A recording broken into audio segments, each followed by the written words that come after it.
नमस्कार मित्रों, मैं आलोक चांटिया आज 12 जनवरी को आपके साथ युवा दिवस मनाने के लिए।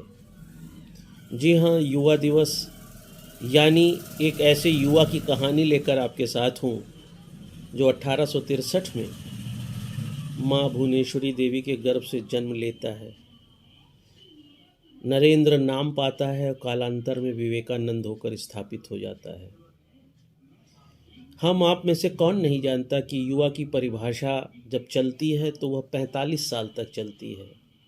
लेकिन हम जिस युवा की बात करने जा रहे हैं और जो युवा विवेकानंद के रूप में हमारे मन मस्तिष्क में प्रतिष्ठित हुआ है, वह तो युवा वर्ग में सिर्फ अभी 38 वर्ष का ही था जब इस दैहिक दुनिया को छोड़कर चला गया।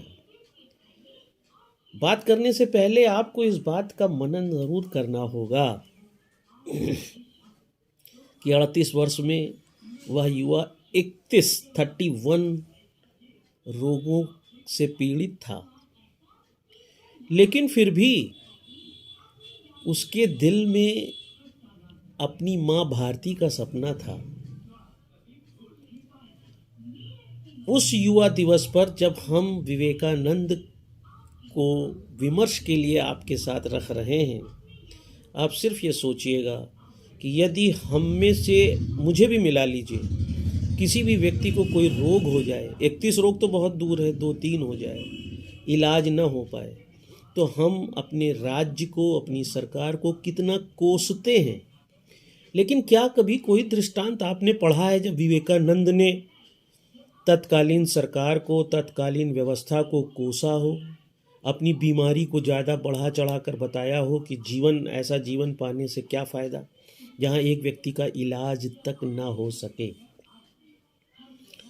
और यदि इस बात को आप समझ पा रहे हैं तो निश्चित रूप से आप यह समझ पाएंगे कि वर्तमान में हम जिस तरह से सरकार के ऊपर उंगली उठाते हैं और अपने को संतुष्ट करते हैं, वह निश्चित रूप से हमें विवेकानंद से दूर ले जाता है। दूसरी बात, जो हम विवेकानंद का जन्मदिन 12 जनवरी को युवा दिवस के लिए मनाते हैं, तो जरा युवा को जब आप पलटते हैं तो वायु हो जाता है।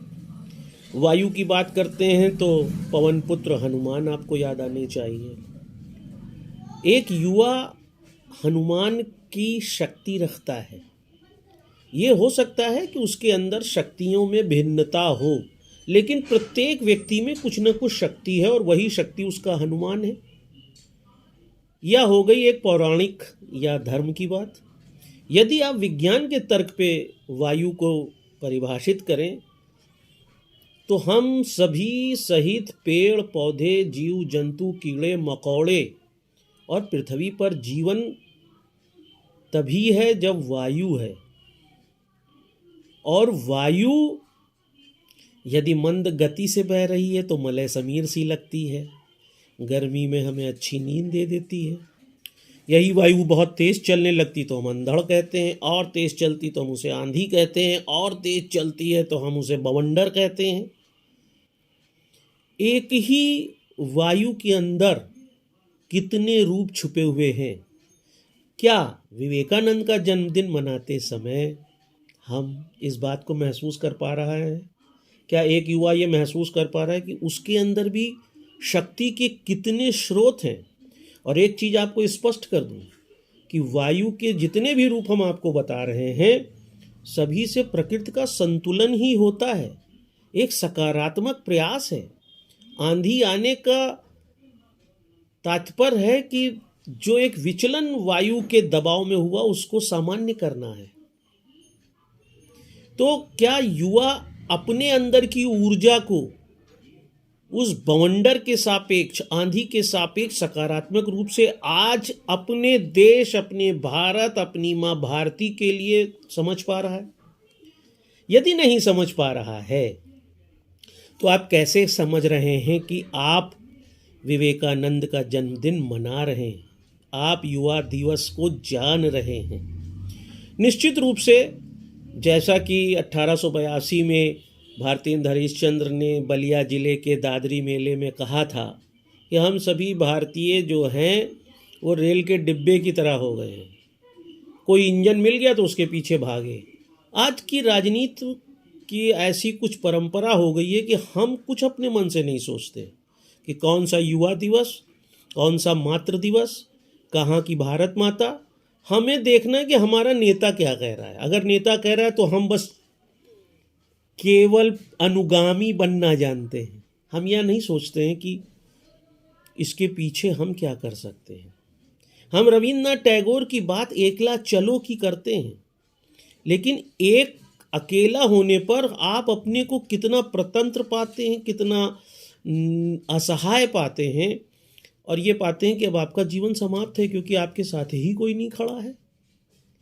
तो जो दर्शन हमारे भारतीय समाज में महापुरुषों ने दिए, क्या हम उसे जी पाते हैं? यदि नहीं जी पा रहे हैं तो हम युवा दिवस से दूर हैं।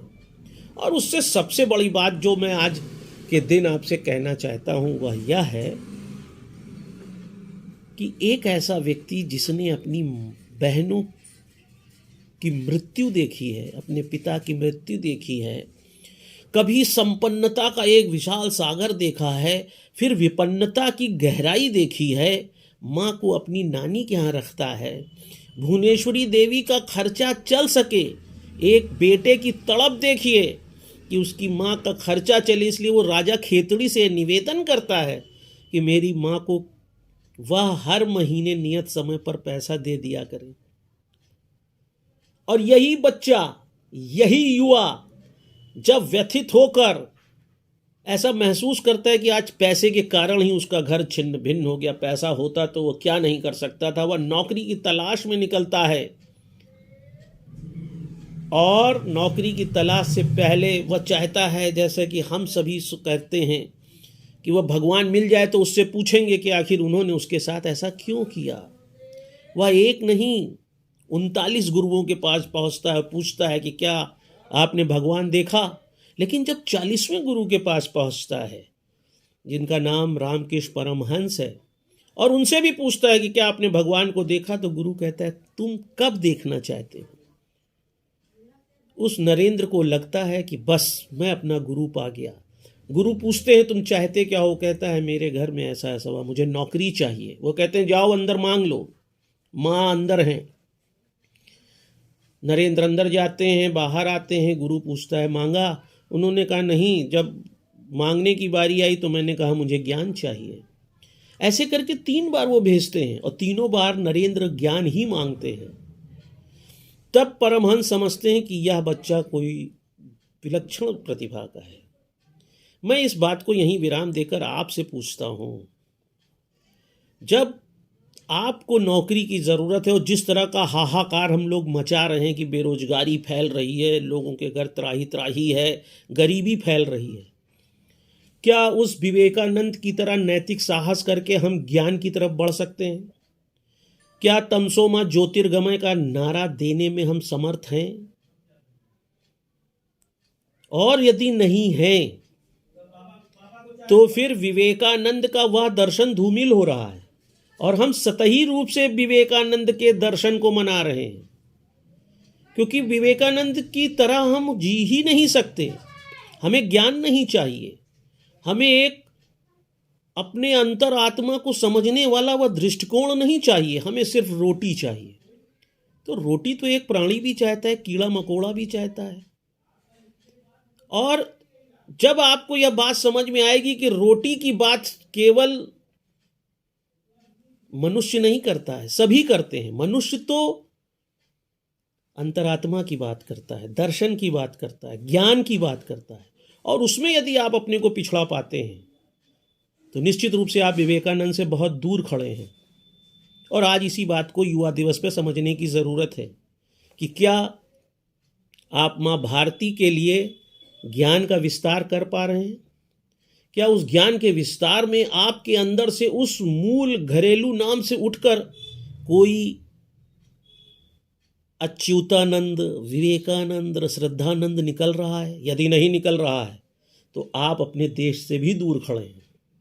आप सिर्फ जैसे कपड़ा पहने हैं वैसे ही घर की चार दीवारी में, समाज की चार दीवारी में और देश की चार दीवारी में जीते हुए सिर्फ अपना जीवन काटने यहाँ आए हैं। और यही कारण है कि युवा होने पर तो दो लोग आपको अगल बगल जानते हैं, लेकिन जैसे जैसे उम्र बढ़ती है आप एक गुमनामी में चले जाते हैं और अंत में कुछ चार लोग आपको कंधे पर उठाकर आपको देवलोक की तरफ जाने के लिए अंतिम यात्रा में सम्मिलित हो जाते हैं। यदि इतना सामान्य सा जीवन आप जीने के लिए इस पृथ्वी पर हैं तो आप विवेकानंद की बात नहीं कर सकते, ना ही विवेकानंद को समझ सकते। हाँ, विवेकानंद की बात करके आप यह दर्शा सकते हैं कि आप भी उस श्रेणी में खड़े हैं, लेकिन निश्चित रूप से आपने विवेकानंद को नहीं समझा। अगर समझा है तो उनके दर्शन को समझिए और उस दर्शन को समझकर बेरोजगारी, नौकरी, रोटी के लिए नहीं, ज्ञान के लिए बढ़िए। और यही ज्ञान माँ भारती के उत्थान का कारण होगा, जो शिकागो सम्मेलन में विवेकानंद ने सिद्ध करके दिखाया था। क्या आप अपने को शून्य से ऊपर ले जाकर उस विराट स्वरूप की ओर ले जाने में समर्थ पाते हैं? तो आपको युवा दिवस की शुभकामना, इस आशा से कि आप भी जो मैंने कहा है उस पर मंथन करेंगे और यदि आपको कुछ गलत लगता तो आप हमें कमेंट में बताएंगे, ताकि मैं भी उस विमर्श को आगे ले जाकर इस समाज को, इस देश को एक सार्थक बहस दे सकूं। जय हिंद, जय भारत।